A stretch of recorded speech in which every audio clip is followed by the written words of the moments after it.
panelists here, dialing in from 3 different continents, but at the same time, an extremely diverse audience as well, which comprises institutional investors, family offices, HNIs, corporates, and impact entrepreneurs. A few sort of ground rules for the audience. Please keep yourself on mute at all times. And please keep your video off as well.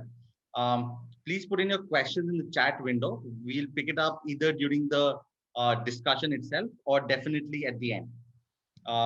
With that, I will just quickly give a quick intro and then leave it to the panelists. So there's a lot of discussion in today's times on how to solve some of the most pressing human challenges, such as climate change, inequality, inclusive economic growth for all, and how technology and AI in particular can be the panacea for all this. We have 5 experts here to share their views, and I'll just give a quick introduction for all of them.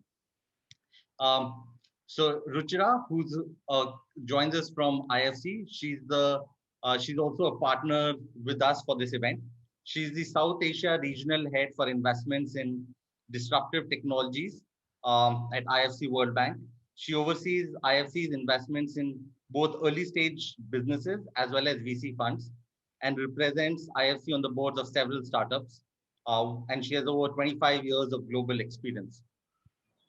Chirantan joins us from London, where he manages and evaluates investment opportunities for CDC's VC funds and co-investment portfolio. CDC is a development finance institution of the UK government and currently has a portfolio of over $6 billion. He's an advisory board member on 4 VC funds and a board observer on 3 co-investments of CDC. Florian actually joins us from Basel, Switzerland, which is also Roger Federer's hometown, so it's a good place to come from. He is the managing director of private equity at Obvium, and also a member of Obvium's executive committee. He co-heads the team responsible for private equity investments in Asia, and is responsible for both investments and portfolio construction. Obvium, if you're not aware, is a highly regarded independent investment advisor for high impact investments in emerging markets and developing countries, and currently has assets under management of over $1 billion. KK is a well-known entrepreneur in the Indian tech ecosystem. He's currently the co-founder of Mela Ventures, a fund focusing on B2B SaaS companies based out of India. And he's also an executive director, non-executive director with CDC. He previously co-founded Mindtree, which is a global IT services and solutions firm, and grew it to over $1 billion revenue. He's an active philanthropist and runs a foundation to help rural girls attain professional qualifications.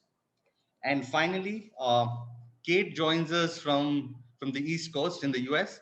She's a manager at Bridgespan Group, which is a non-profit management consulting firm. She advises impact investors on investments to advance economic development, especially in the areas of financial inclusion, climate change, and food and agriculture. The Bridgespan Group in itself is a global nonprofit that advises and collaborates with nonprofit and NGO leaders and impact investors. Uh, with that, I think I will stop talking and I will start. I'll start with the panelists. I'll pose an easy one to the panelists. As LPs and impact investors, what are some of the impact focus areas that you're currently looking at? And I think I can start with Ruchira.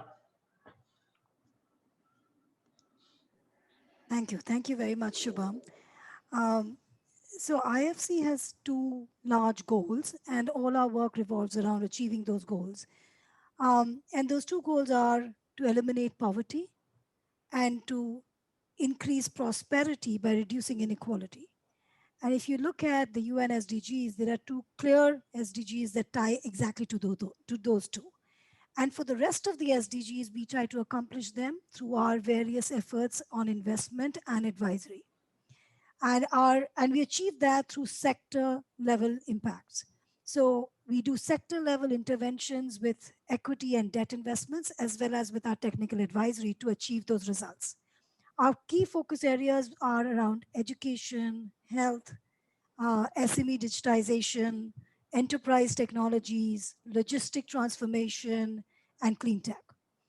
And in all of these areas, we look for technology as a disruptor to transform a business model and ensure that the products and services from these sectors are made available at affordable prices to the largest number of people. And in so doing, meeting impact metrics that we care about that in turn drive the achievement of SDGs. Thanks for that. I think IFC and Ruchira in particular have been mm, one of the people who have been pushing the tech ecosystem forward, both in terms of funding and impact. So thanks for that. Chirantan, would you like to go next? Sure. CDC Group is kind of UK's development organization, and predominantly we have three overarching kind of priorities. Inclusive societies, productive societies, and of course climate. These kind of three themes are paramount and kind of cascade down to all of our investment strategies, right? So, I'll jump quickly to what we look at for especially early stage companies and technology companies. All of these investments or all of the kind of strategies that we have to meet those goals, have to ensure that the kind of climate angle is there, efficiencies in ecosystems are maintained, and of course productivity for to ensure that goods and services are given at scale, are given to many at scale. And so we see technology, of course, kind of leveraging that really well. Technology, enables a lot of these things to go a lot more faster. And of course, venture capital at this point of time at CDC's stage is one way to address it, especially with early stage companies. Thanks, Chirantan. Florian, how does it look from a European perspective? What are the impact focus areas that you see in the European landscape? Thanks, Raman. I mean, it's very similar to CDC and IFC. OVM, we're obviously much smaller than IFC and CDC, but we're very much aligned. So, we essentially are investors for poverty alleviation, along the lines of improving livelihoods and supporting inclusive growth. And we essentially follow kind of four key outcomes that we look for in our investments that we make. We look for obviously, economic viability and sustainability of the projects that we invest in. But on the development side, we're really focused on probably two broad areas: social and financial inclusion, on a high level, and then also support of public goods. And in support of public goods, we kind of wrap in that basket education, healthcare, food insecurity, infrastructure, and environmental and clean energy. And within that bracket, there we do look to support funds that invest in technology and technological solutions that help us achieve those outcomes.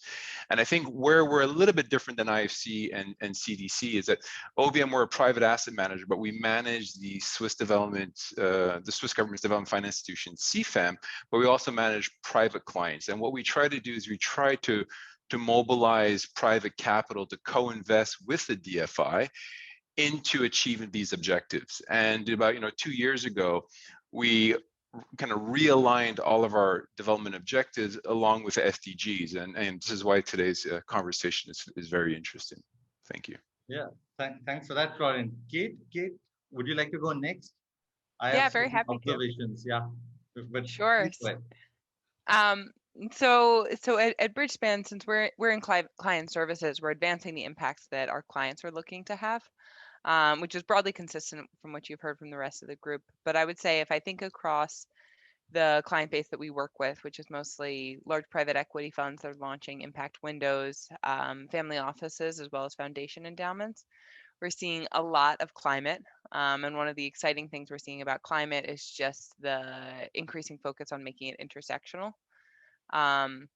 Continuing to see a ton of food and ag, as well as financial services, all I would say broadly aligned in service of the SDGs. Thanks. So, KK, there's been a common theme of education, health, financial literacy, infra, climate change, logistics. As a technologist, what are the impact focus areas that you believe are your focus areas or things that you're looking at from your foundation perspective?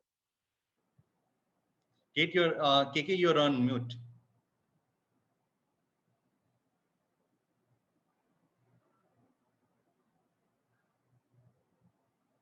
KK, you're on mute.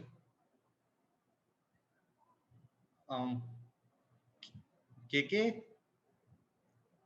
1 minute, sorry. Yeah. Yeah, yeah, Sorry. now, yeah, you were on mute. Yeah, sorry. Sorry.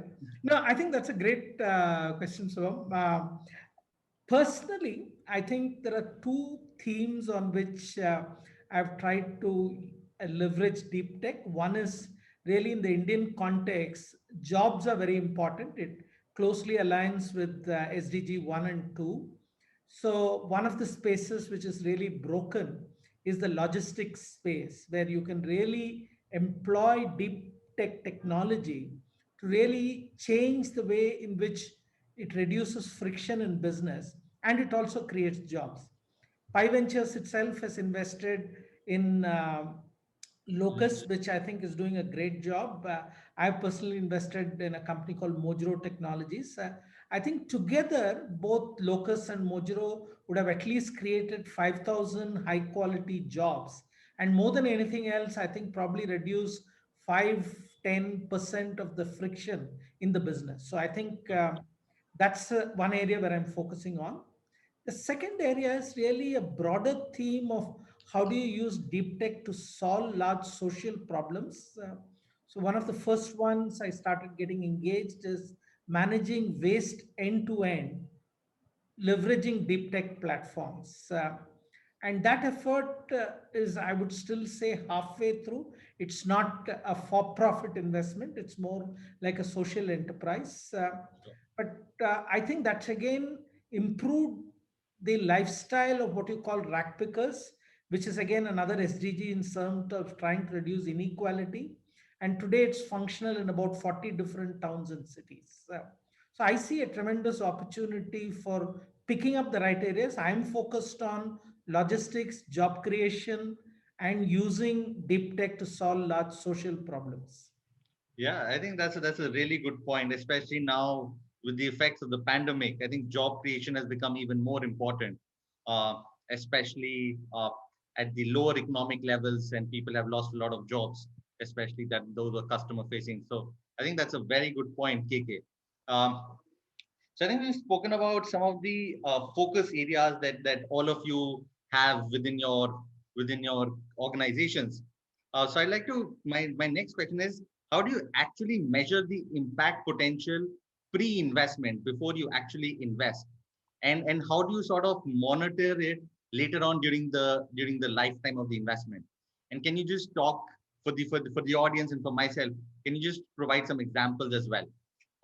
Kate, I'll start with you. Sure, happy to. So I love this question because it's where we spend a lot of our time at Bridgespan, and I would say that measurement is measurement and intention are what drive the distinction between a regular fund and an impact fund. So it's really important to get it right. It's worth noting that unfortunately most investors are not getting it right. I would say if you look at annual surveys of impact investors, 98% of impact investors say that they feel like they haven't figured out impact measurement. So it's a really tricky challenge. Three principles that it should inform measurement pre and post investment are going to sound pretty straightforward, but worth sharing. The first is use evidence. So if you're looking at a deep tech investment, you should be able to look at an analog that will help you predict the impact that software might have on carbon emissions, for example. If you can't find evidence, you can usually find a pretty good analog. My team has analyzed over 400 investments, and there's not a single one we haven't been able to find evidence on. So it's usually out there if you look hard enough. The second, and this sounds so obvious to experienced investors like all of you, but measure before you invest. A lot of impact investors make an investment because it kind of feels right, and then they come back around, and when they've got to report out to their LPs on their impact, that they're kind of guessing as to what really happened. It's very hard to understand whether or not your investment actually had impact unless you were intentional about it from the beginning and you said, I'm investing in this deep tech software to optimize factories because I believe it will offset carbon emissions in these three ways, and I project it will offset carbon emissions at this value.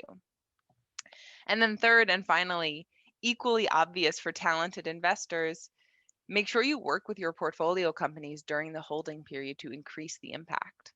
One of the most fabulous things that we've learned at Bridgespan through the many funds that we've advised is that the metrics that you want to set to advise a company on its financial growth are usually the same as the metrics that you want to set to advise a company on its impact growth. If we return to my software that cleans up a factory model, the more factories you serve, the lower the carbon emissions are going to be. That is fundamentally baked into the business. It's what it does. And so, if you are as an investor working with that company to increase its sales funnel, you're also working with that company to increase its impact. There are exceptions there, and I'm happy to talk to ways that you might see risk impact and essentially bake it into your contract to purchase, um, uh, a floor on the way you'll achieve that impact. But I think adhering to those three principles is usually a pretty safe bet in terms of measuring your impact, and then turning around and not being one of those 98% of impact investors who say, impact measurement is a real challenge for me. And I'll just end here by saying that, I think impact measurement is actually one of the most critical barriers we face to scaling the field. And so if you can get this right in your own work, whether as a manager or, we're seeing a huge influence of LPs. A lot of my clients are family offices who say, I want to invest in this primarily because I care about the impact, and, the money is secondary to me. And so, increasingly we're seeing the funds that do the best on impact attracting the highest profile and the wealthiest LPs. And I would say that being really intentional about that impact is the differentiator. Okay. Thanks for that. So be intentional, find analogs, and work with your portfolio companies to have the same set of standards. Ruchira, how about you? How does an institutional investor such as yourself look at this measurement? And then can you also give a couple of examples? Absolutely. So we at IFC have made this what I consider a science. We actually come up with an impact score for every project before we consider investing. And that score, there's actually a pretty deep framework on which it is based. We have a sub score that is at the project level and at the market creation level, because we say think of impact in those two dimensions. You can have impact at the project level, but you can have impact at the market industry level. And what I mean by that is, if the investee or the asset you've supported then spurs activity in the market and creates other similar players in the market, you've actually made a significant shift at the market level. So for both project and market, we assess the gap that is trying to be fixed. So the gap at the project at the individual component level and the gap at the market level, the degree to which some metric will likely be moved. So if it's an edutech platform and the gap is access to education, the degree to which additional students in tier 2, tier 3 locations will get access to this facility. And at the market level, how broken is the education sector in that particular country, and to what extent we expect the dynamics in the market to shift because of this intervention. And so we have a gap plus degree, and that results in a score. And then that is then multiplied by a likelihood factor. And the likelihood factor is, what is the likelihood that this asset, with our help as an institution, will be able to achieve these metrics? And that's a function of how strong is the team? Is there past evidence of this happening? Is the government supportive? Can the regulations be a barrier? And then we come up with a project impact score and the market impact score and add them together to have an overall impact score.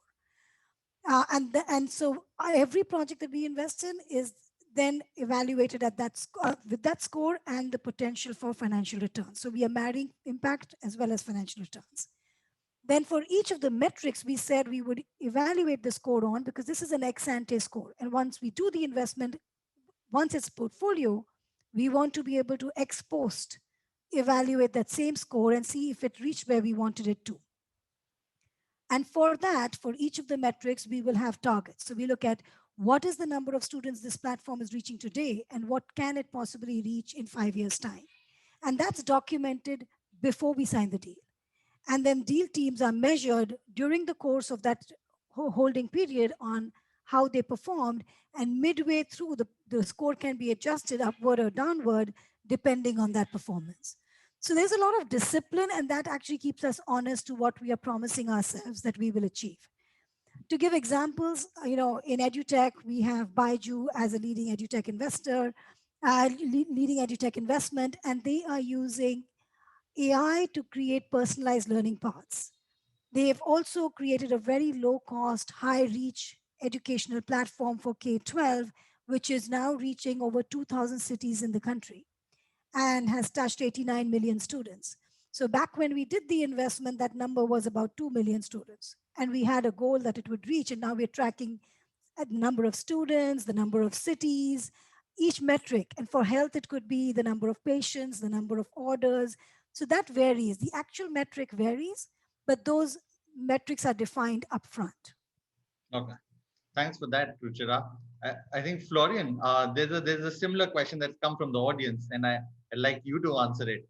So both deep tech and impact investing have longer lead times, right? It takes a lot of time for results to start showing in. As a prior VC investor and a current fund of funds investor, do you have any data on what's the ROI of these investments look like, and what's the lead time for it? Sure. I could tell you my experience when I was a VC investor in Canada. The ROI was nil, but I wasn't an impact investor. The Canadian venture industry, who had invested in deep tech and clean tech in the mid 2000s, and it's not only Canada, it was across the US as well. They lost their shirt. I think it was 50 cents on the dollar between 2006 and 2011 for clean tech investments. Now things have changed. What we've seen at OBM for the last 15 years, look, we have a net IRR of about 13, 14% on our impact investments. So just to put that into perspective, I know there might be a question about trade-offs, but look, impact investments can return reasonable returns. Now the lead time for that is, look, it really depends on the markets and the sectors you're in. There's a lot of public data on this. If you look at the portfolios of the DFIs, and Ruchira knows it very well at IFC, we've all had our ups and downs, and in general, it does take a long time. Look, I would not lie to you, and I said that we do have funds that are into their 10th, 11th, 12th year that might have 2 or 3 assets which are still yet to exit, and we're waiting for those exits to occur. And on the flip side, I will tell you that several of those funds who have waited 12 years for investments to exit have hit home runs on the 12th year of that exit. And I can count on my hand at least a few funds that have generated 10xers after the 10-year mark. So it depends on the markets, it depends on the sectors that you're in. But generally, look, if you're investing in impact and you're investing in VC, you have to be prepared to be patient. You have to be prepared to wait to play a long game here. What we have seen when you do wait and you are ready to play that long game, it can be profitable and very successful in terms of your impact metrics as well. I don't know if that answers the question, but no, I think that's a beautiful answer, and I think we've also started seeing as an AI and deep tech investor. I think we've been investing for about 3.5, 4 years now, and over the last 6 to 12 months, we've started seeing a few of our portfolio companies really breaking out. So it takes some time, as you mentioned, but they're really breaking out in terms of the impact. Our breast cancer company, early stage breast cancer company, Niramai, is now working with over 65 hospitals. So things such as these take time, but once they get implemented, I think the sky is the roof. So I think moving on to my next question, which is one of my favorite questions. You all see a bunch of fund investments, startup investments. What are some of the prime examples where you've seen AI and deep tech companies facilitating UN SDGs that you, in your personal capacity, have come across? And Chirantan, maybe I'll start with you. Oh, thanks. Yeah, gosh, quite a few. And of course, you mentioned Locus and Niramai. Niramai is very close to my heart. It's a fascinating company, and the kind of problem it's solving. But the other company I think we recently kind of invested in was Cropin. And look, at its very core, it's a software solution business for farm management, right? It's a SaaS company. But the bedrock of it is this immense use of data. I think probably the largest on-ground data set of arable land in the world, right? That it has, that where it runs from. And the team just pushes the envelope on this, constantly. So, the problem obviously that it's trying to solve is to increase yield for all the smallholder farmers. So at a, so at a core level, a software business using a deep technology like artificial intelligence. But at a high level, it's all about improved economic opportunities. It's about integrating the kind of commercial supply chains with integrating the smallholder farmers rather with the commercial supply chains. And here we're talking millions of farmers, right? So you can imagine the scale. So that company I felt really is interesting in what it's trying to do, both commercially and of course meeting an SDG. But I think apart from the other ones, I can see a lot of examples in terms of edge computing, low power chips that can help in manufacturing and agriculture. Quite interesting ones.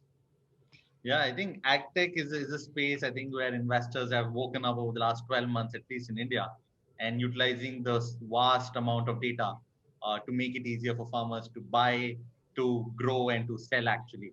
Uh, KK, as a technologist, what are some of the AI and deep tech companies that you would be coming across on a daily basis? I'm going to get a little influenced by my recent association with the CDC investment. I'm going to share the example of iMerit, which CDC invested about a year and a half back, really addressing SDG 5 of gender inequality. Yeah.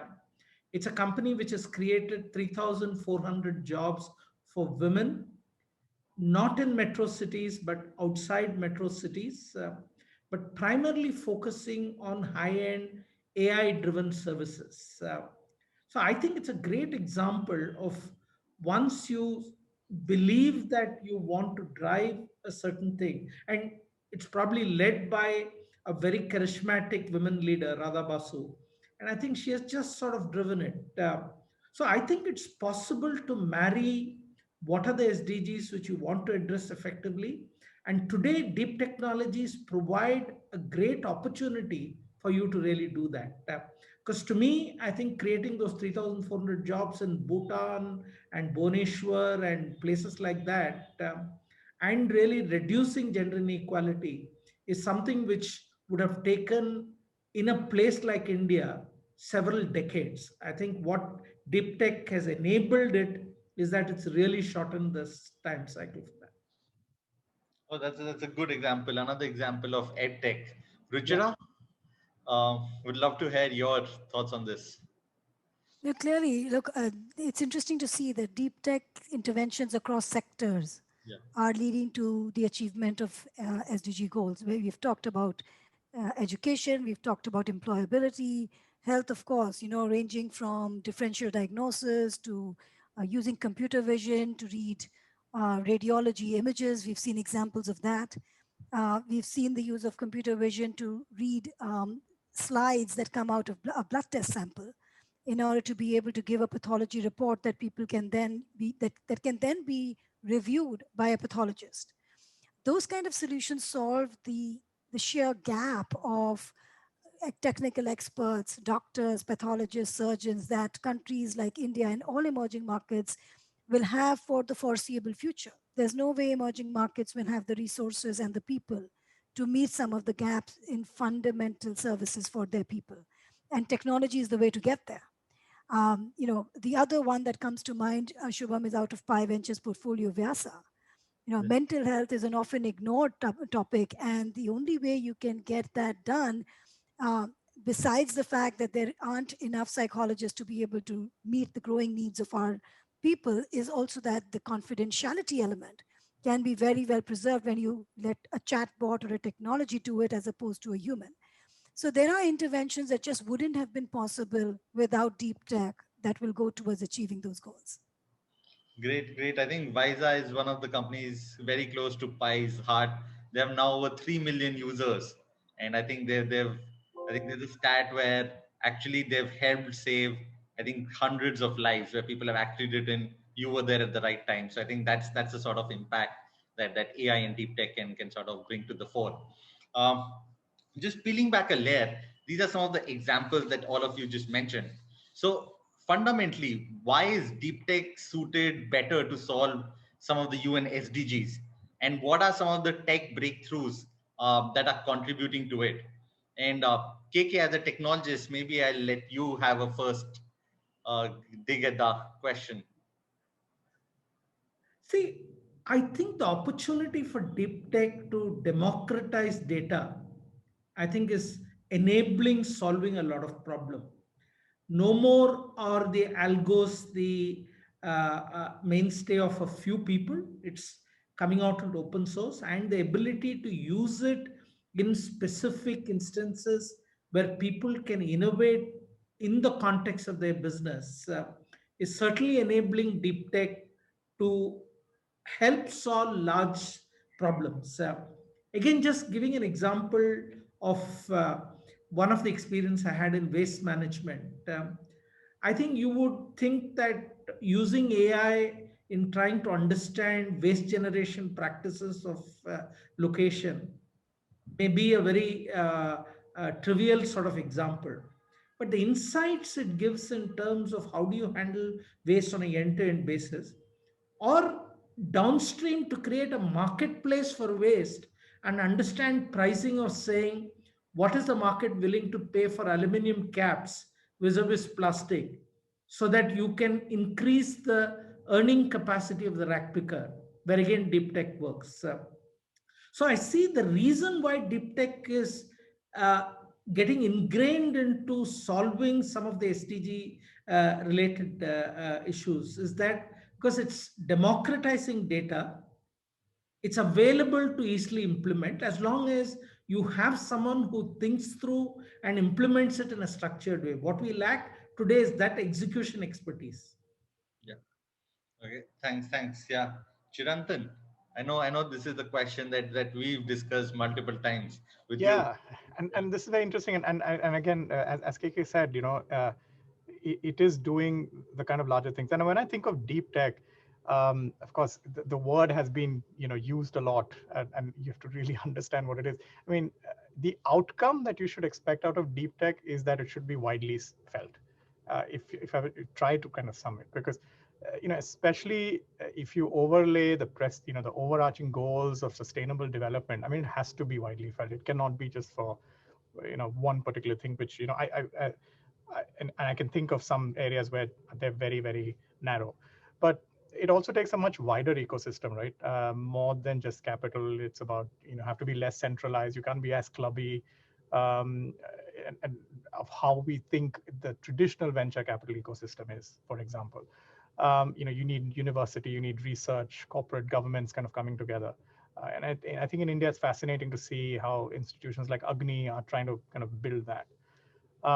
So I think just generally has to be widely felt. I mean, and it goes to the very definition of deep tech. I think that in terms of technology breakthroughs, what the graphical processing unit, the GPU, did to the growth of AI was astounding. This has probably been the single largest contributor, right? Who thought a card which is used by video gamers could accelerate computers to see like humans, with computer vision, or hear and process like humans with natural language processing. So you need to have such technologies to really break through. And breakthroughs need paradigm shifts, right? You can't be a step change. I think perhaps the next thing I'm really keen and interested to see about is quantum computing.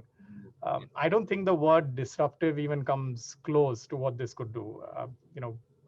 Once these systems kind of become, I think, fault tolerant and a bit more stable, I think it should be unleashed for mass adoption.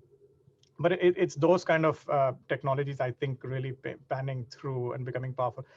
I think one, final thing I wanted to say, we are obviously talking about technology, the potential of, but I'm kind of disappointed by blockchain.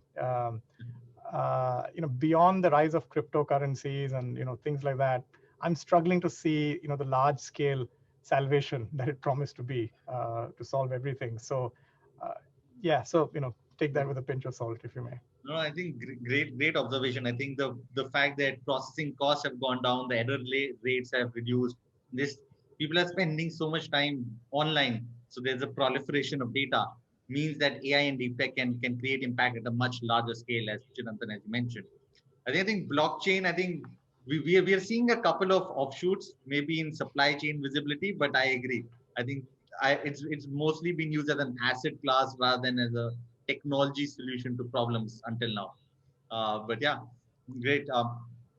I think have receiving a couple of questions. I will, uh, yeah. So I think maybe Florian, have you noticed any difference in the impact that deep tech can have on different sectors, like that AI or deep tech would have in health versus education versus someone else, and what causes these differences, and does it also depend on the geography? So how does it vary according to the region and also according to the sector? Yeah, thanks for that. So we are fund of funds primarily, right? So we invest in fund partnerships in emerging, and we focus solely on emerging markets. And to be honest, what we've seen, at least in terms of deep tech evolution and opportunity set, is coming out of Asia and primarily India, to be honest, because I think there's a lot of reasons for that. A very strong, solid foundational base of engineers, of technical talent, and desire and hunger to create innovative solutions to deal with some of common everyday problems. I'm not saying you don't see innovation coming out of Europe and North America, but I'm very much more bullish about the innovation that's coming out of India, because we've invested in a few funds in India and the region, to be honest. And you've alluded to the evolution of ag tech, and I find that very fascinating. AI and the use of basically robotics and image, what do you call it? Image processing, and using AI to understand essentially crop yields estimates based on the quality of the crop from the image. And there's a lot of companies that are aiming to tackle that. And you can do that in certain markets like India, because you have such a raw pool of talent, a big university base, and to be honest, a cost structure that is less, is not as expensive as you'd probably want to do that in Europe. And I feel bullish that you're going to see evolution in terms of, let's say, the deep tech and the AI coming out of Asia more than other markets. In Africa, we've invested in some venture funds, but they don't have the ecosystem that you have in a place like India. I mean, what's the last count of 150 incubators or accelerators in India? I mean, I know it's more, but you just have such a big pool of would-be entrepreneurs who are trying to solve massive problems in concentrated areas across the country. So that's naturally, that ecosystem is going to naturally evolve and come out with great solutions. And if you can finance that, you can do it at probably a smaller price point than you could do if you do it here in Switzerland, or you do it in Montreal, where I used to be when I was doing venture. So look, I was very bullish on ag tech and the evolution in emerging markets. Just wanted to kind of come on to one point that Chirantan brought up on blockchain, because I totally agree. And, this is something that I think there's a lot of opportunity, especially in terms of, asset space, in terms of securing these kind of immutable databases in terms of property rights, or in terms of other type of property rights in terms of assets, whether it be, interest in companies or interest in cash flows that could be interesting, especially in developed markets where you have institutional framework and a judicial framework is probably not as secure and comfortable for probably investors. And what I would love to see, in the future is, someone who could really take blockchain technology and say, hey, you can use blockchain technology to democratize access to capital to startups and companies across emerging markets. I mean, just for us as an example, based in Europe, we come across a lot of high net worth individuals and foundations who are interested in supporting companies in markets like India and Indonesia and Vietnam. But they're like, well, it's too risky. How do I get access to this? How am I going to get my money back? How can I trust that if things go wrong, there's a judicial process, there's a system in place that I have recourse? And blockchain is one of the things that could actually address all of that. If we could come up with a standard that people feel they can, security tokens or asset tokens, qualified on the blockchain that can provide comfort and trust to investors from North America developing countries, that'd be one fundamental way to mobilize more capital to impactful investments. But again, like Taranto mentioned, there's disappointment there that we haven't seen an evolution. So I mean, I know I'm going on a little bit off topic, but I would love to talk about some of the disappointments and some of the challenges that investors in North America and Europe probably have when looking at deep tech opportunities in emerging markets. I think Kate would love to. You work across the span of industry, so would love for you to your response on this. Have you seen how impact is different across sectors and across geographies as well? Yeah, it's a super interesting question, because the answer is yes, and it is it's. You know why? Yeah, one of the really fun things about my job is that I have this amazing database that I get to play with that has all of these investments that we've evaluated from, I don't know, I think at this point we've had 25 different impact investors, and we see pretty much all of their deal flow. And our job is to help them decide, is this impact, is it not? And so we do draw some pretty interesting trends from that. I'm actually just about to publish an article on the trends we see in ag. So, I can tell you that there are sectors where we are more likely to see an impact home run than others. So the ones that pop for us are not going to surprise you. Everybody here's talking about ag. It's for good reason, right? Agriculture is the largest employer in the world. 50% of land use is dedicated to agriculture.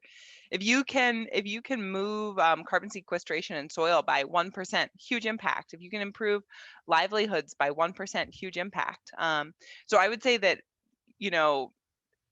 ag really tops the list of our database of more likely than not when we get a deal in ag, we are seeing it knock it out of the park. There are some exceptions there. I would say consumer focused food is pretty tricky. I think what we're learning is that changing people's behaviors around how you consume food is just not easy, right? Like food is the most personal thing to our families and our cultures. I know that as a Jew marrying a Hindu, right? It's like food is where it all starts. And so, I think when we see technologies that are working on soil or working on farmer livelihoods, we're seeing a lot of success. When we see technologies that are trying to, I get a lot of questions about people wanting to think about, how do I change people's consumption habits to make them less carbon intensive or make them healthier? That piece is really tricky, and we're not seeing a lot of impact. Other sectors that we see solid impact, but it is more variable, is healthcare is always an exciting sector. It's not going to surprise anyone, particularly given what we're going through right now. I would say the distinction that we see in healthcare is really trying to understand whether a particular technology can actually be additional. And by that, I mean whether that technology is improving outcomes over what a provider could have gotten on their own. And that piece is tricky. The places that particularly on the deep tech side, the places that I tend to see things succeed are kind of deep embedded in the research side, right? I've seen a lot of fabulous early stage technologies that go on to accelerate vaccine development. Those tend to be wins. Companies that are deeply embedded in a service delivery function are a lot harder, because I would say that's a place that we tend to see profit and impact pull on each other. there are some distinctions, but that's tricky, especially, I would say easier in India, harder in the US. I think we see a lot more success there in some of our emerging markets geographies. I've almost never seen something like that work out in the US. Um, and then, the final area that I'd flag is, if I think about our database and what rises to the top is education. Again, it won't come as a surprise. Um, one of the places I started being really skeptical about, but have been thrilled to see the impact of, is Edtech. I've been skeptical because, right, like how can you teach someone to read using a video screen? It's a really well studied area, and I feel grateful for that there is just so much rigorous research to suggest that certain types of ed tech inventions are worthwhile. And I think we've seen fabulous impact. The caution I would have to those of you interested in ed tech investing is, particularly if there's a heavy tech component, you can see the impact play out pretty quickly over a couple years of working with a product. If you're not seeing that impact, if the company's not coming forward with it, I would run in the other direction. Because you want to be investing in an ed tech company that is kind of science based in how they're doing it. We've seen a lot that look interesting and flashy and don't really do that much, and sometimes we'll bring in an outside evaluator and an educational expert, and that's when they really fall through. So when you see ed tech that has that strong evidence, they can have huge impact. So those would be the three sectors that I'm most excited about from an impact perspective, given the scale of people's lives that they impact.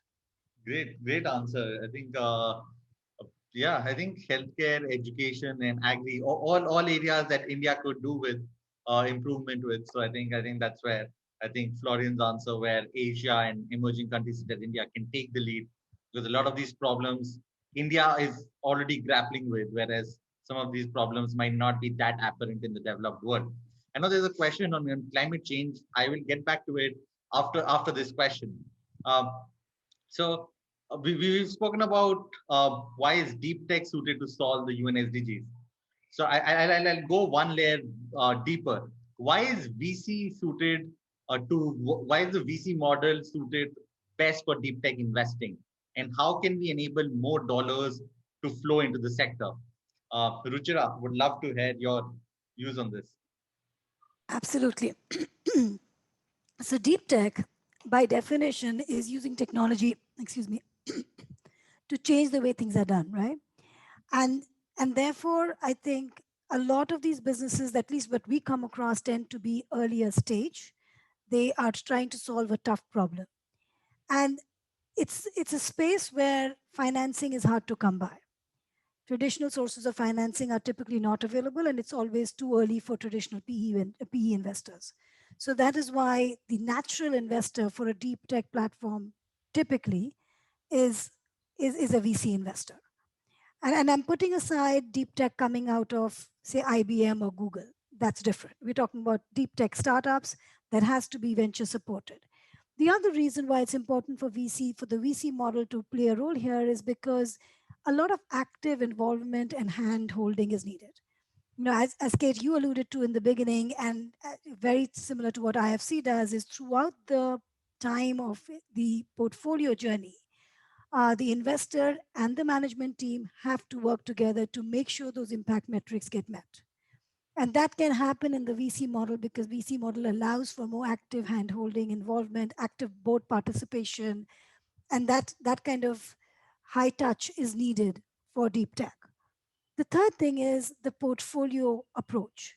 So the VC model, by definition, takes a portfolio approach to things. You'll invest in, let's say, 15 assets, and maybe 4 of them will be multi-baggers, maybe another 7, 8 in between will be average performers, and then there will be a bunch of them that actually won't perform. And that kind of portfolio approach is important in order to be able to take that kind of risk on. And that risk reward appetite in a portfolio basis is what deep tech calls for, and that's best suited for VC. Now, how can we get more capital to flow? I think we all have to sort of ensure that we build the investor base's appetite for risk for this asset class. It's a complex asset class because deep tech is a word, as Chirantan, you were saying, it's used very freely and loosely. And what exactly is this? But it's not just deep tech is not one tech. There are like a zillion technologies under deep tech, right? And they are complex and they are new and they're hard to understand. So people often fear that they don't know what they're backing. It's not a business model they can understand. It's not a technology that they can understand. And therefore, they can't see how this will go.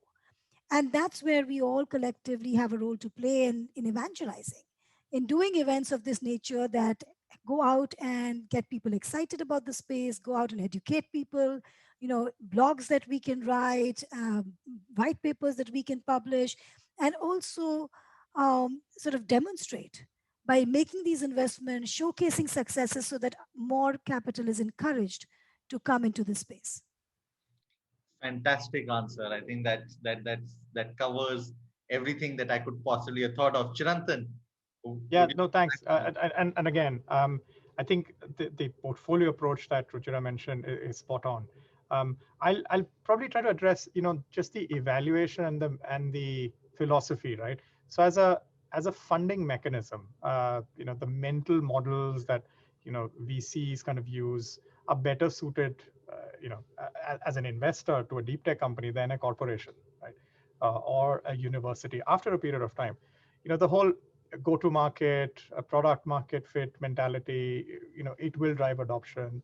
This whole lean startup methodology is really focuses the mind of the entrepreneur, who's actually running this.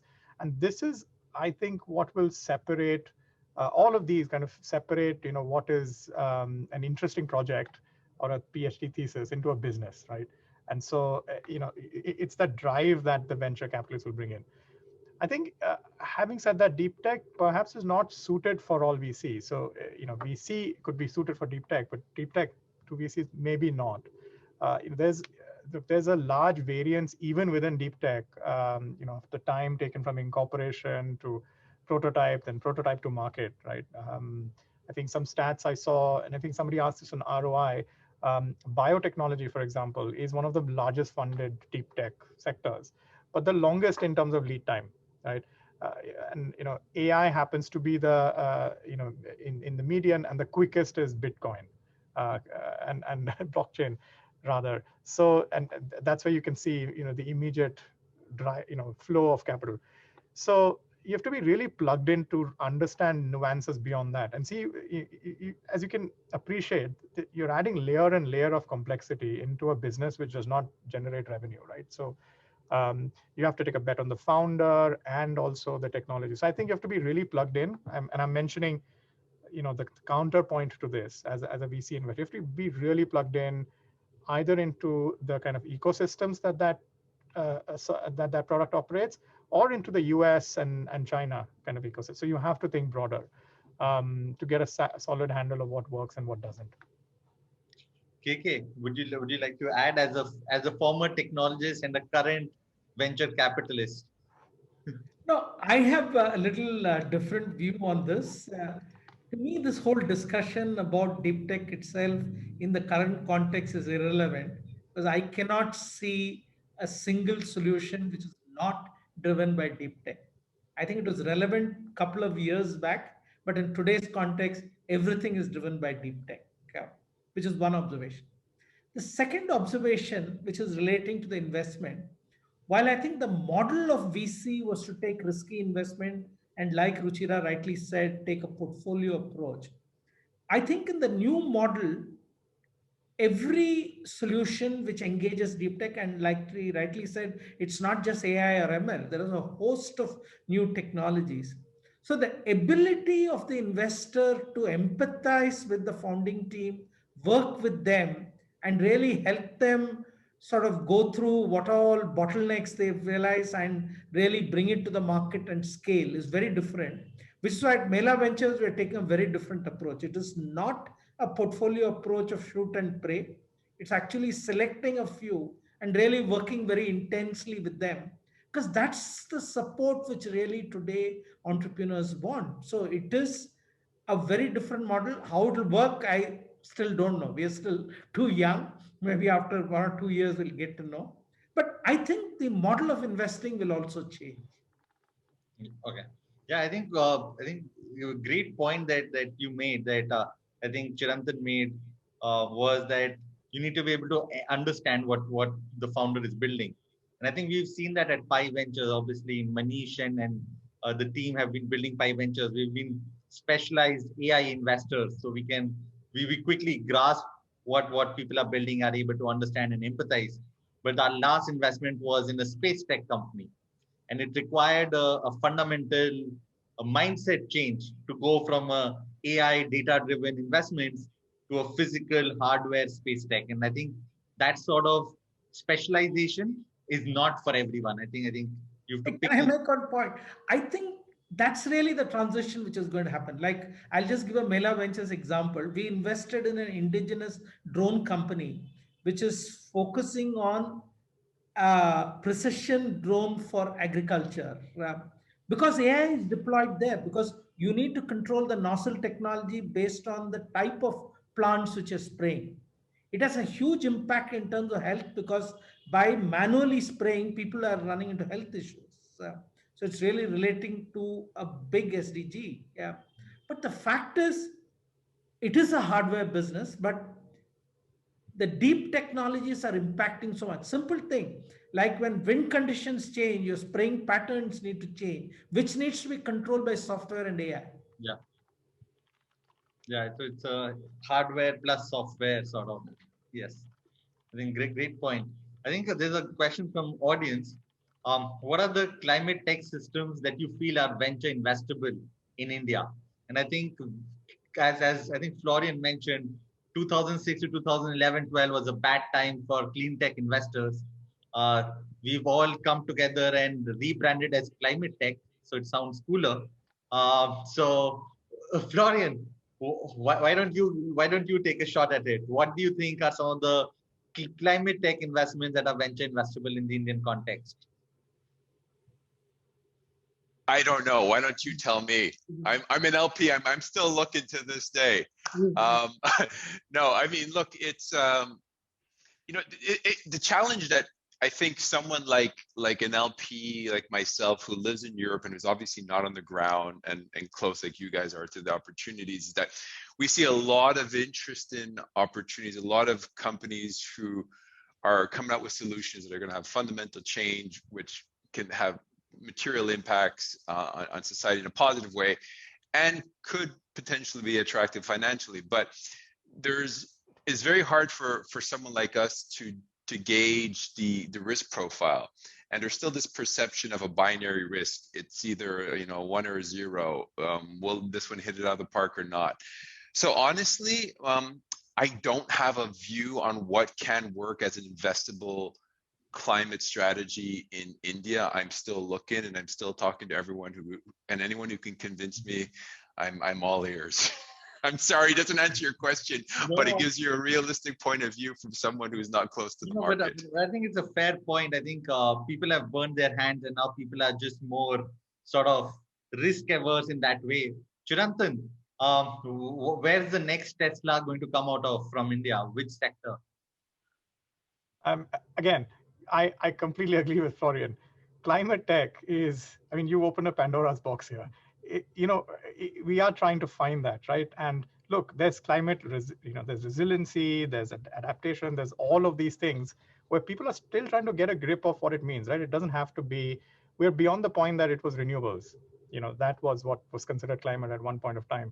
And now we're talking about how do we try to be, resource efficient? How do we try to kind of do more with what we have as well? So that's, again, we're also searching. I mean, especially on the early stage side of what that means. I think the easiest quick wins for this is really software solutions, edge computing, hardware kind of things around satellite imagery or weather detection and things like that, especially on crop, food and ag, but also logistics, right? How can you ensure you utilize the same fleet that you have again and again and optimize that, right? So it comes down to optimization and all of that, then feeding into climate rather than having this, as you said, Tesla model, which just directly goes into that. And electric vehicles, and everyone speaks about it, which is great. But then you look at the conditions on the ground for running an electric vehicle in India, for example, it is pretty hard. to do, because you're just importing, a Chinese module does not accept the heat and dust of the reality. So really trying to find that. It's going to be expensive, I think, pretty capital intensive. But yeah. I can jump in here, Yeah. Shubham, if I may. Yeah, sure. So I'll sort of twist the answer in a way that will maybe touch upon what Chirantan was saying, but also make you think about climate tech in a different way. So the way we think about it is every investment is evaluated on whether it has a climate angle or not. So it's not as if climate tech is a separate sector. A logistics business, to the extent it is helping drive better asset utilization, Chirantan, to your point, like Black Buck, which matches shippers to truck owners and therefore allows truck owners to get backhaul freight, hence reducing the number of trucks that are moving idle or standing idle, is driving asset utilization and is reducing GHG emissions. So we actually have a way of calculating reduced GHG emissions for each such investment. And then according to the extent of reduction, we can say it's a climate investment or not, right? I would say a lot of agri investments that allow you to have yield improvement or better food security can be argued to have a climate impact. Things like reducing food wastage, improved supply chains that reduce food wastage are also having a climate impact. So we look at climate as almost like a horizontal, which cuts across every sector and has an impact in that space. On EVs, I think a lot can be done in India. I think there's a lot of very favorable government regulation. And we are still dependent, though, on getting components from China and then assembling in India. But a lot can be done on spurring local component manufacturing, on setting up charging infrastructure, on battery swapping technology, battery recycling technology. All of that to me is climate. Thanks. Kate, as a climate specialist, climate tech in India, anything interesting that you've seen? It's such funny timing, because literally today I'm working with a family office, and I'm trying to convince them that there is a bigger world than MIT funded tech startups in Cambridge, which I went to MIT, so I'm all about MIT, but I mean it is a bigger world.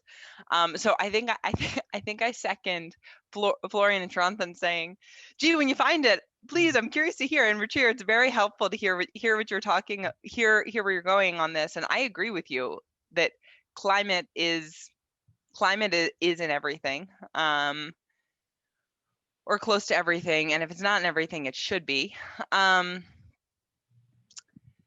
But I guess I would say that, look, we're finding a couple technologies particularly exciting, but personally, I'm actively looking for great places to put capital in this space. So if you've got them, please send me a message, and I'll give you a call. But to try to be constructive here, I would definitely second Ruchira. I'm really excited about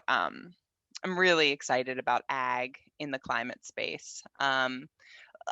Permit me to go a little deep here and say one of the great joys of my job is that I work both with early stage nonprofits, philanthropists, and with big impact investors. And so what that means over the course of years is that I get to see really cool technologies that are kind of in a lab and completely grant funded, and I get to see them as they sort of grow up and eventually are really worthy of sort of even growth stage private equity investments. So, we are seeing a lot of cool stuff, and I'll just speak to the world that I know best, which is mostly American research labs, that works in ag, and has massive carbon sequestration potential. And I assume there is equally exciting technology in India that I am less familiar with. I'll just cite one example that I personally love, which is called the Harnessing Plants Initiative at the Salk Institute. And they have developed a technology that changes the way the roots of plants work so that they sequester more carbon. And, as best as their field trials can tell right now, there's no reason to believe that that it would alter yields in any way. If anything, over the long term, it's going to make soil healthier and it'll bump yields. So they're at a very early stage. They've got this technology. It works really well. And now they're at a point of saying, gee, what do we do with it, right? I spent a lot of time working in African agriculture. And unfortunately, I believe that if you my experience in African ag leads me to believe that the deployment for a technology like that is best off in a country like India. So if I think about the long story of that sort of technology, the massive climate need, the massive ag need that you face in India, as well as India's incredibly formidable history of deploying great ag tech on a massive scale, I'm excited to see where that's going to go in 10 years. So if I were a venture investor and if I were a venture impact investor and I really wanted to be in for the long haul, I would go to research labs like that and say, hey, call me when you need to raise a seed round. All of these technologies are thinking about commercializing right now. That's ag. I'll give you one other that I'm like really excited about because it's really cool. And again, both of these are sort of in the grant funded stage, but I hope in the next couple of years we'll be ready to raise capital. There's a group called Project Vesta that's working on the west coast of California that is working with what's called rock weathering, which is basically volcanic rock as it degrades on beaches, turns into limestone underwater and sequesters a huge amount of carbon. They're in pilot stage where they're basically trying to understand, is this going to work for oceans, or is it going to prompt acidification? If that sort of technology succeeds, again, the scale potential is massive. So right now when when I voice a little bit of frustration at trying to find great places to put capital and climate, what I am seeing is that, I think in the last 2 weeks, I've looked at 40 funds in the US that are all doing climate. Most of them have the same portfolio companies or a smattering of the same portfolio companies. I'm like, that's cool, but especially if you're trying to work with something that's catalytic, it's very hard to argue that they are truly distinct from one another. So I would be really excited to see more venture investors going after those truly early stage technologies that are truly high risk. I can tell you for a fact that there would be a lot of demand for that. And help commercialize those, providing not just the capital but also the technical support, because these are researchers who are not going to be with it for the commercialization stage from a business perspective. So I think there's a huge need there. Thanks, Kate. I like the rallying cry. Climate Tech by Ruchira. Climate Tech is omnipresent, and I think we've seen it with our portfolio company as well, Locus, which is in the logistics space. I don't think that they started out with reducing carbon emissions, but optimizing fleet routes for large-scale delivery folks. And recently, we speaking to the founder, and they're working with one of the largest FMCG companies in the world. The FMCG company actually took credit for 30,000 carbon credits on the basis of the emissions that they're saved by using the technology provided by Locus. And that's one of the ways in which climate tech is omnipresent. So I think that should be the rallying cry. Florian, a question for you. You mentioned that you manage funds for the Swiss government, but also for private investors.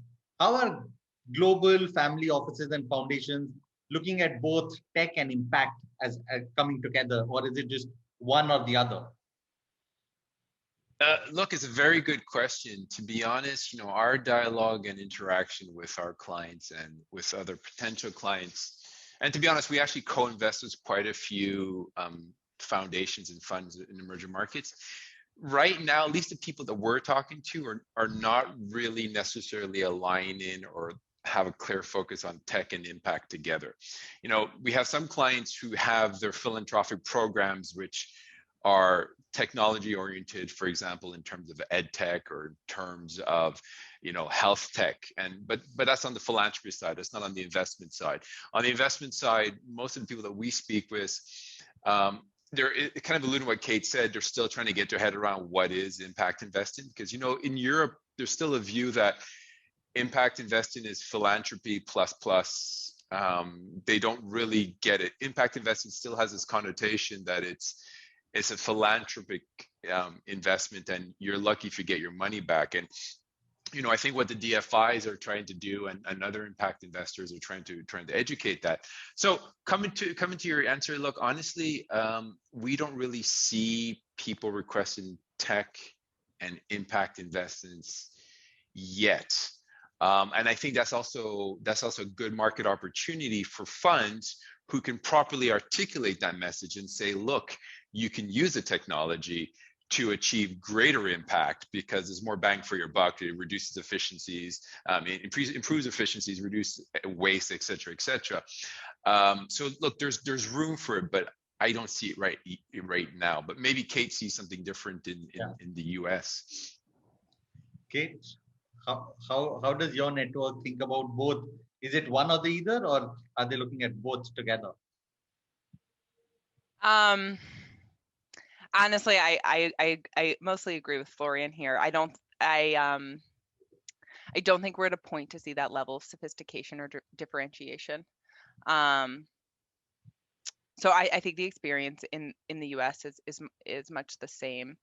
I do see, and you talk to a handful of funds that are run by people who are truly deep in tech, and just by what they know and what they're able to do, they're extending a little deeper on the climate side. One example of a great fund that I spoke to earlier this week is called the Engine, which is MIT and Harvard affiliated and has really, really deep tech expertise in their leadership team. And so essentially what they do is bring in a lot of MIT and Harvard affiliated professors, graduate students, and they help them commercialize their talents.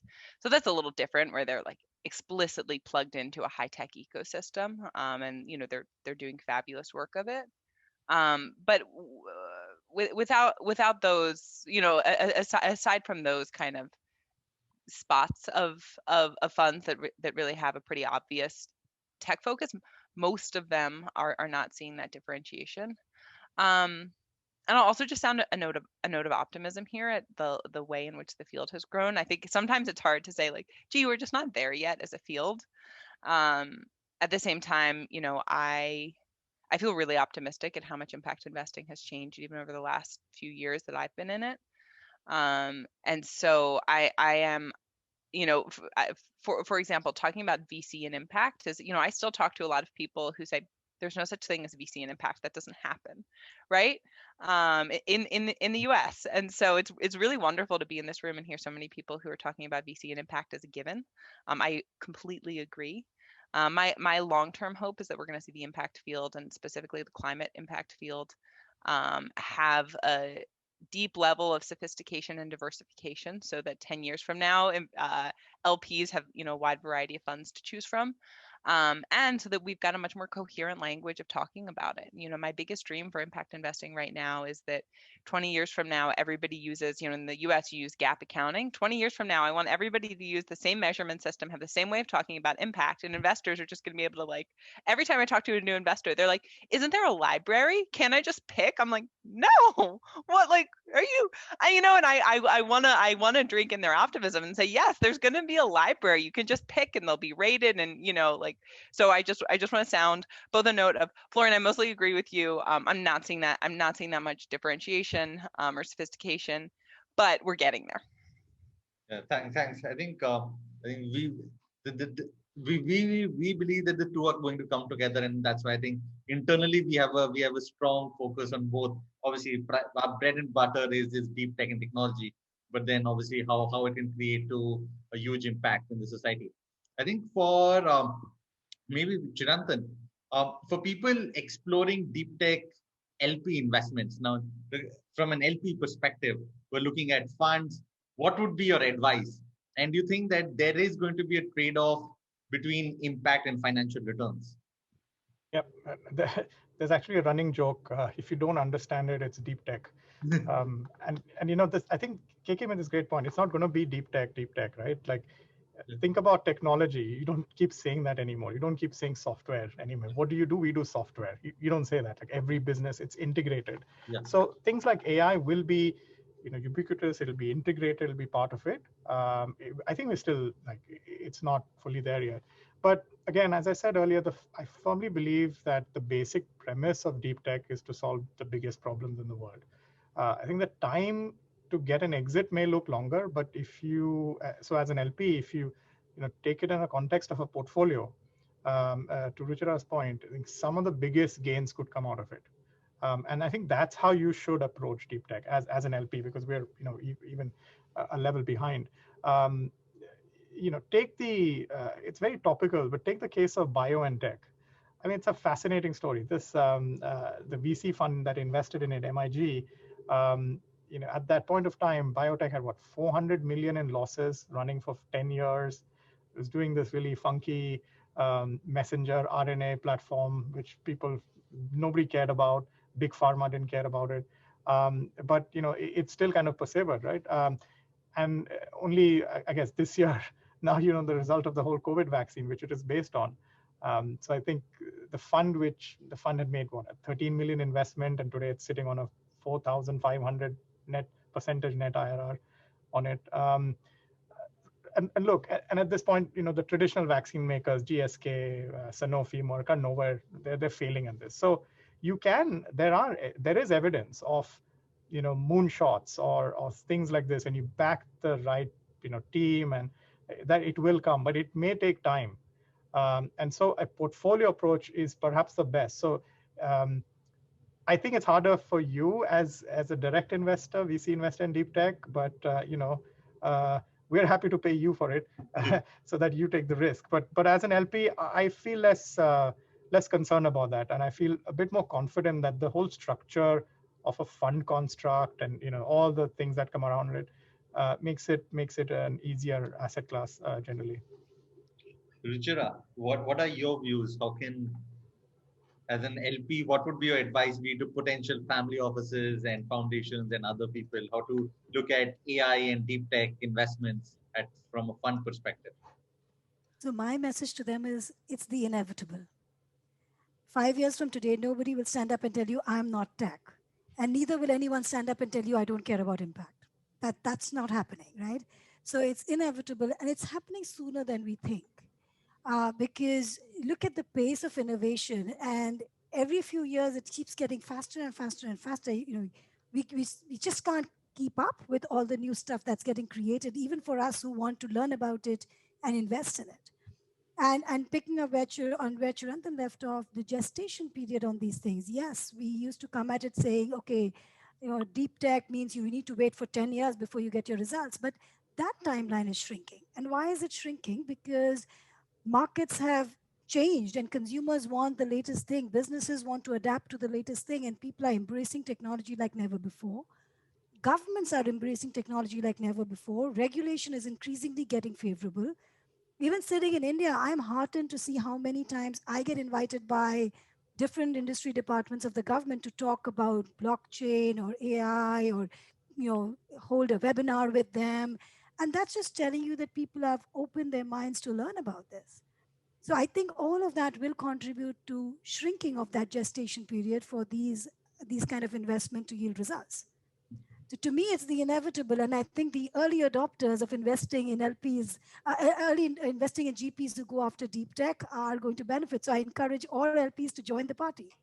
Yeah, I think we've seen that earlier it used to take a decade to go into space. Our portfolio company Agnicool will go from a prototype to a test flight to a commercial flight in under 4 or 5 years, and and it would take tens of billions of dollars. It will do it in a fraction. So I think we are already starting to see it.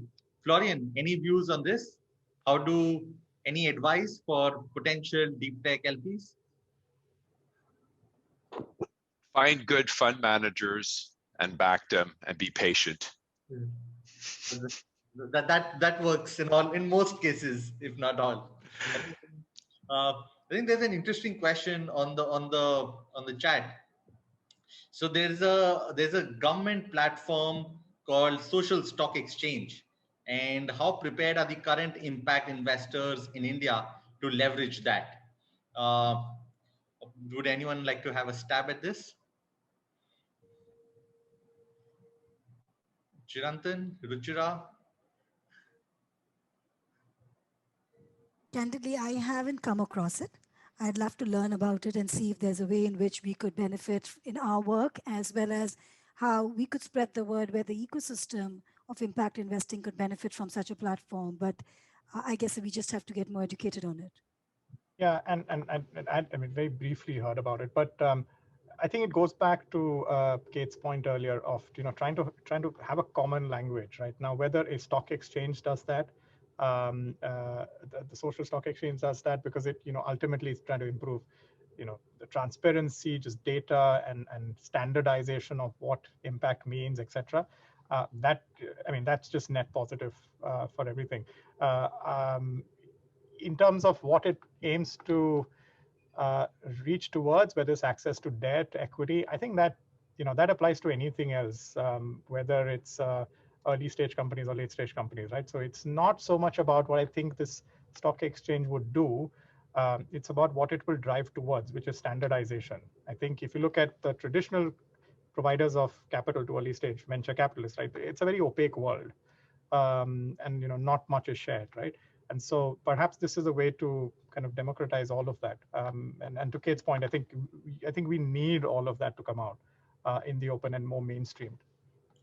Thanks for that, Jonathan. I know this 90 minutes have flown by. I think thank you everyone for joining. Before we leave, I have one final question that I would like to just ask all the panelists. Going forward, what are the one or two areas you are really excited from an impact perspective getting solved by AI, and why? And maybe KK, why don't you start? Um, See, I believe like digital technologies took 10 years to become mainstream. Sustainability is the next digital, and like Ruchira rightly pointed out, the time cycle is going to crash. It's going to get mainstream in the next 3 to 4 years. And deep technologies are going to drive aspects of this.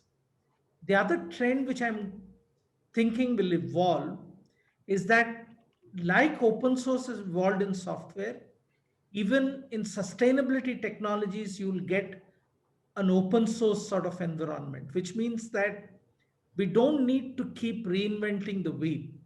You don't need a Flipkart for India. I'll just give you an example. If somebody can think in terms of a source like company, which I think in the US is starting to get popular, where just putting a panel on top of your rooftop, you can get clean water just from sunlight and air. I think it's a great thing which will impact every economy. So I think as you open source sustainable technologies and the time cycles crash, investment has to go in terms of efficient execution to get these more adopted in the market. And that's what I'm most excited about. Thanks, KK. Ruchira? I'm going to broaden your question to include anything under deep tech, and I'll give you Okay. two areas that I am extremely excited about. So, I think what COVID taught us the tough way is that medical science has big limitations. We didn't understand what hit us. We didn't understand why all of us, everybody had different propensity to get it. Some people were hit very hard, got very severe symptoms. There were some people were asymptomatic. So there was difference in who got it. There was a difference in the intensity to which people got it. And there will be a difference in the effectiveness of the vaccine. For some people, it'll be super effective, for others won't. And we will not understand why. Because the answer lies in precision medicine, in the fact that all our genome types are different. And so what we are dealing with can only be solved if we start understanding medicine as it is tailor-made to each individual. So I'm a big fan of genomics. As we speak, I am getting my organization to look at genomics and genomics investment and make a big bet. Fingers crossed we will get there, but it takes a lot of convincing because it's a new area and we don't understand it. And we don't know how to build a financial model that can do a DCF of something we don't understand. But I'm a big believer that the space will solve for health in a way that nothing else has done so far. The other space that I think about, and 2020 was a year that brought this to light, is biases. Humans have biases. And when you build an AI model based on real life data, you are at risk of building a biased model because it's using real life data to train it. And I recently came across a company that was trying to solve that, trying to use AI to build an engine that would identify and get rid of human biases in data in any problem you're trying to solve. So I think I'm leaning a lot on what 2020 taught us through COVID and the kind of biases, racial issues that we saw surface. And I'm excited about those two areas. A great answer. I think precision medicine and removing biases, two great problems to solve. Chirantan. Yeah, I'll give the problem and probably one of the technologies I'm really excited about. So obviously from a problem perspective, I think data privacy and protection, as a basic human right, and you're seeing a proliferation of data just out there. I'm curious as to, when it starts becoming a problem. I know it's become a problem, at least in elections and all the things that you hear about, but I think this could be another large issue for our generation as we rely more, as we output more, and so how we think about that and how technology can help kind of mitigate all of that, because remember, it relies on that as a fuel, artificial intelligence, namely. So that is a problem I like to see it not solved, but at least to be addressed in a better way. But as I said, I'm really tracking quantum computing and closely just out of interest. But I think, if you can improve computing of, just the computing time, etc., it would really get some of these technologies to be much closer to how humans think, behave, and decide. And this whole concept of, a very living agent acting on behalf and thinking like a human is much closer than we think, actually. So it's not as science fiction-y. So yeah, really excited to see how those things develop. Thanks, Chirantan. I know Kate has to rush. So Kate, thank you for joining us for this session. Quick answer on what is the one thing that you're most excited about from an AI deep tech perspective? Climate. Climate. Great. Although it's hard to top Ruchira's bias. Thanks for having me so much. Yeah. Thanks, Kate, for coming on board and sharing your views. It was lovely hosting you. Thanks all. Bye-bye. Florian, I think you're the last one. Yeah, no, I mean, obviously, you can't choose an answer that's already been said. So you have to find a new problem to solve. Look, I'll just tell you, it's kind of addressed. Look, food and health, right? On the health side, we're starting to see where big data and AI is making an impact in China and what they're doing there. Now, there's questions about probably how that data was acquired. But once you have that data, you can do some tremendous good with it. And so I'm bullish about that globally if we can solve that data privacy issue, kind of that Chirantan's talking about. And then food, it's kind of like what Kate was talking about. I'm sorry, but it's ag and crop management, improving the efficiency of water usage, of fertilizers to increase the efficiency of crop yields. Food is going to be a big problem globally. It is now. It's going to be more of a problem. So if we can increase the efficiency through AI, IoT, digital imaging, etc., I'm very bullish on those two areas. Sorry, and then I'm also excited by Edtech, but I haven't really identified how AI will affect that, but I'm hoping it will in the future. Great. I think we've got a bunch of answers from precision medicine to quantum computing, and climate tech is omnipresent. So I think this has been a fantastic session. I know we've overshot by a couple of minutes, but thank you to the audience for tuning in. I hope you all took something from this session. And thank you so much to Florian, KK, Chirantan, and especially Ruchira and IFC for partnering with us for this event and supporting us.